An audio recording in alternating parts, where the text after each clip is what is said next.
What differentiates video game music from regular music?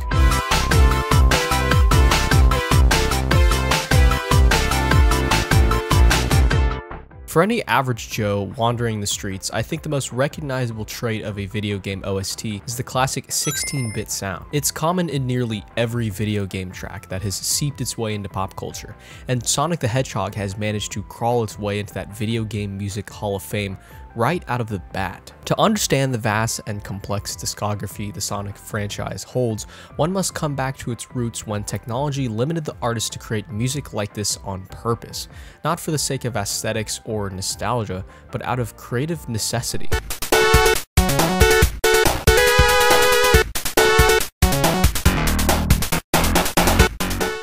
For a good part of the 90s, Sonic the Hedgehog was the coolest video game character around the block, and the music is a huge reason that it got so far.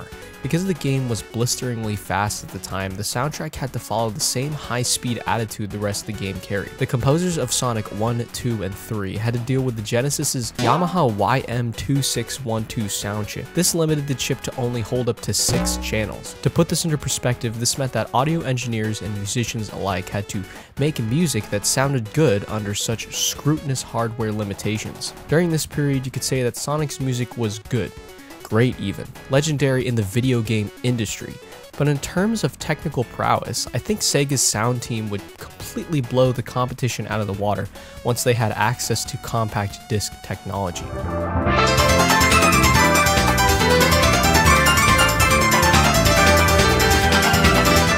Sonic CD is argued as the best soundtrack in the entire franchise, which is saying a lot, and although I don't agree with this sentiment, I still think it's up there.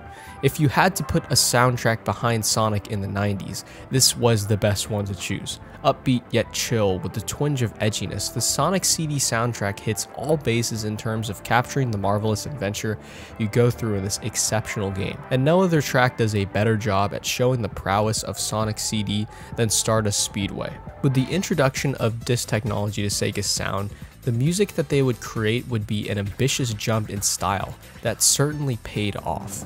It doesn't matter now what happens, I will never give up the fight. Sonic wasn't just home to good video game music anymore, it was just home to good music in general. What truly distincts the image put up in the Genesis era versus the Dreamcast era was the sudden style shift into a rock genre as the main focus, accompanied with actual lyrics and a real band composing them. To any Sonic fan, Crush 40 is a legendary band to be reckoned with, helping to create the themes of the Sonic Adventure series and Sonic Heroes.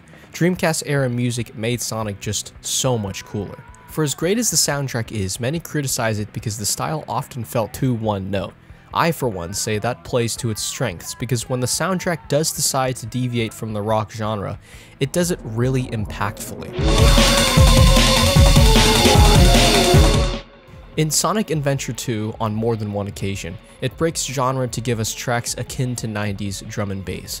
Perfectly highlighting the level, it's paired with White Jungle. The high stakes of a ticking time bomb about to blow you and your friends up is undermined by this high intensity yet down low song, fitting for such a character as Shadow the Hedgehog. Sonic Adventure 2 also takes the time to completely break away from any semblance of consistency, and in the final moments of the game plays one of the most beautiful orchestrated tracks in the series. As a child, I looked up to my grandfather because of all the great things he accomplished in his life. He was my hero, and I wanted to be a great scientist like him. But did he really mean to destroy us? I don't know, but what I do know is we all did it together! You're right. Sonic's modern debut following the attitude-filled hijinks of the Adventure series would go down as possibly one of the worst video games in all of history. This world where life is strong. In this world, life's an open book. Objectively, Sonic 06 is by far the worst mainline Sonic game in its history. It's a buggy mess, the story was too complicated, the characters looked ugly, the whole concept just flopped so hard. It holds a special place in our hearts as the community punching bag, and an eternal reminder of Sega's arguably lowest point. Even after all of this, the music in Sonic 06 still holds up to the rest of the franchise. Some of the music in Sonic 06 will forever be a staple. Crisis City made the perfect disaster music, and the final boss theme is something to never forget, showing that even the worst blemish in Sonic's history still has an awesome soundtrack to accompany it. I'm just gonna say it right here. In my humble opinion, Sonic Unleashed has the best soundtrack of any Sonic game.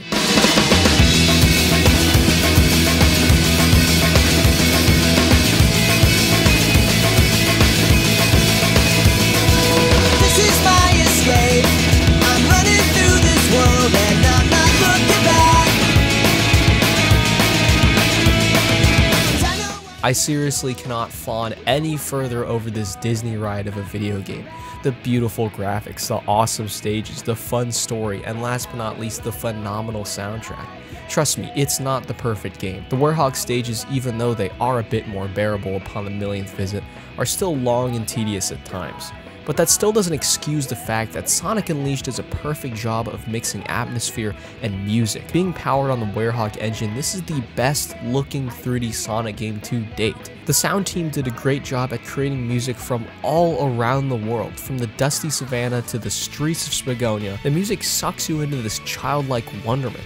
Stage music is bustling with life and is split from these high energy blast of funs in the day stages to the calm and relaxing pieces in the night stages. Unleashed does it all exceptionally. The game's following would continue this tradition of amazing music, but a bit more focused this time. Sonic Colors did an amazing job at being fun. The stage music was bright and stuck to its theme, and the opening theme is one of the sweetest Sonic songs ever made. Generations would have been my #1 if I was back in 2011 experiencing what should have been the only celebration of Sonic's long legacy of games. Don't get me wrong, the soundtrack in itself is a masterpiece in its own. The remix tracks are everything to me, but the originality of Unleashed and the grooviness of previous entries such as Sonic CD have it beat. This still leaves the question unanswered. What makes Sonic's music different from any other video game franchise?